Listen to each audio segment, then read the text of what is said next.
Evangelist Ebuka Obi, sir, I beg to disagree with you on this one. See this one where you talk so, Mba, I don't think you are correct in this particular one. If you want to buy car for your wife, and your mother don't have a car, if you buy for your wife, you're a 40.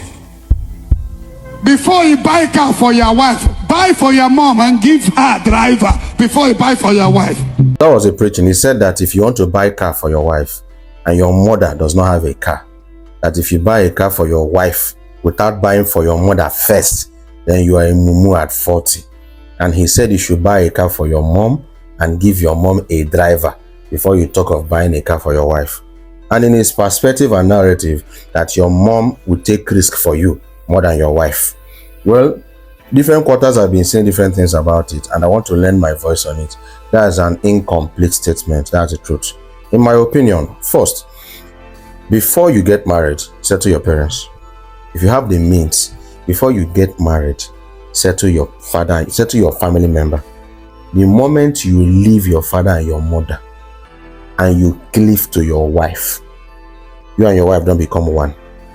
You are not one with your mother. You are one with your wife. You cannot buy a car for your mother and abandon your wife. That's a perspective of it.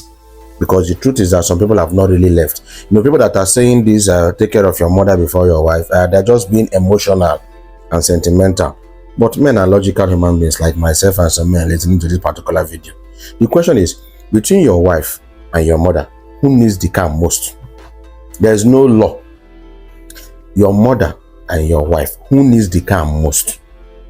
Will you buy a car for a woman that doesn't go anywhere and leave your wife that goes for school runs? Let's be practical. Will you buy a car? If you can afford both, right on. But this particular contest is, who will you buy for first? Let's get the storyline. Me, I will buy for my wife before I buy for my mother, if I'm in that category of people that this statement is. You cannot leave your wife and buy for your mother first. On a normal circumstances, every man should buy a car for the wife. You know, some of this is not transgenerational poverty with the link. If husband buy car for the wife, that wife no go the iron son to buy car for her. All this is not poverty, they cause African poverty mentality. And some people they are clapping.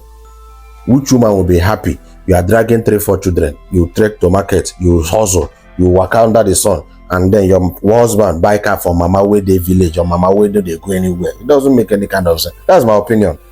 First and foremost, take care of your parents before you get married. Once you get married, man, your family, your wife and your children comes before your parents and your siblings. A married man, your wife and your children comes before your parents and your siblings. I'm not saying don't take care of your family. That's not the context of this particular thing. Before I go misquote me. In the scale of things, your wife and your children, which she born for you, they come before your parents and your siblings. If you cannot think like that, then you are not yet a married person. I'm not saying forget your parents, but in the scale of things, one comes for one, unless you didn't get married to your wife. If you didn't trust the wife, why did you not get married to her? You trust her with your children, but you cannot trust her with your money. Your children and your money, which one is more important? Because some people will say, if you buy today, she'll go marry another person. Your mother is old generation. She has more 10-20 years to leave planet Earth. Your wife and you will now go grow together. So that's my perspective on it. You are free to agree, you are free to disagree. If you have the means, buy for everybody. But in a scale of preference, who should I buy for first? I just get money for one wife before mom. On a good day, now your papa suppose first buy car for your wife. If to say your papa buy car for your wife nobody wait for you the son. Emotional blackmail. I breastfeed you, I train you for school. Wait for you for the son to train them. Now for the girls that would like to counter this, will you be happy if your husband buy car for their mom before buying for you? That is taking care of the family, school runs, market and other things. What do you think?